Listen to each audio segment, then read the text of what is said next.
Hi everyone, I'm Cheryl and welcome to the Sewing Room channel. In this tutorial, I'm going to demonstrate how to make this fun little travel case. Now it's got a lot of pockets inside along here, 6 pockets altogether. You can design this any way you want. If you need more pockets, that's really easy to do. Now all of the supplies and all of the cutting instructions are listed below your YouTube screen in the description section. Just scroll down to where you see the words Show More or the down arrow. Click on either one of those and it will expand open and you will see all kinds of links and all the information you need to make this case. Take your 2 pieces of fabric that are for the outside of the travel case, and on just one of them, you're going to put your interfacing on the back side of it. You will notice that my interfacing is cut smaller than the fabric itself. That's because the seams are going to get really thick with all of the things put in this travel case. So by making the interfacing smaller, it takes less stress on those seams. On the piece that has the interfacing, you're going to put a button in the very center, and it's important that you put the button on before you stitch the little travel case together. So to find center, you're going to fold this piece. I'm going to demonstrate with this one. You're going to fold it in half, finger press a little bit, fold in half again, and finger press.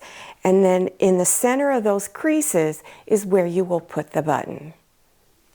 So now I'm going to show you how to get the pockets ready to be put in the travel case. Take both pieces of the fabric for the pockets. You're going to fold it in half and then press. And then unfold it. And you'll notice on this half, I've put the interfacing. So I've placed it up near the fold line where I pressed. Again, those pieces are cut smaller so that it does not make the seams really bulky. So you do that on the smaller piece and then of course on the larger piece. I'm using 1/4 inch wide elastic. I've cut mine about 6 inches long. But if you think you're going to be putting items that are really bulky in this travel case, you might need some extra length. So you may want to cut it longer, maybe up to 8 inches long. Now you're going to layer all of the fabric pieces. So take your piece that does not have the interfacing on it. Place it pretty side up. This is called the front side. It's also called the right side. Take your larger pocket piece and place it down first. And this is going to be my bottom edge. So line it up there. Take your smaller pocket piece and place it again on the bottom edge. Now on one side, it doesn't matter if it's the left or the right side, put your elastic down. So you're going to fold it in half, and right at the top edge of the larger pocket is where you're going to place your elastic. So go ahead and pin it down, and then I would just do a little stitch back and forth to hold it in place. Then take your piece for the outside and bring it front side down. Then place pins around all 4 edges. Because it's so thick on the bottom area and the sides, I decided to use clips because it was easier than trying to pin it all. Now you're going to stitch around all the edges. On the top edge right here, you're going to leave an opening where you'll be able to turn it front side out. So I would leave at least a 3-inch opening. So you'd back stitch here, stitch a 1/4 inch wide seam, stop when you get a 1/4 of an inch away from this edge. Leave your needle down, lift your presser foot, turn your fabric, and continue stitching. And every time you come to a corner, always leave your needle down so you don't lose your place. stitch all the way around, and then when you get to the other side of the opening, and then back stitch. Now you're going to trim a little bit of fabric off of each corner. That's so that when you turn it front side out, your corners will lay a little flatter. So first go across at a diagonal. Make sure you don't cut into your stitch line. I like to take a little bit off of the sides like that. And again, you do it at all 4 corners. And then reach inside that opening and turn it front side out. After you've turned it front side out, reach back inside and poke your corners out. Now they're pretty thick, so they're not going to lay really flat. That's to be expected. Then you're going to press it as flat as possible. I'm going to turn it around here at the opening at the top. You're going to turn those edges in 1/4 inch and press this.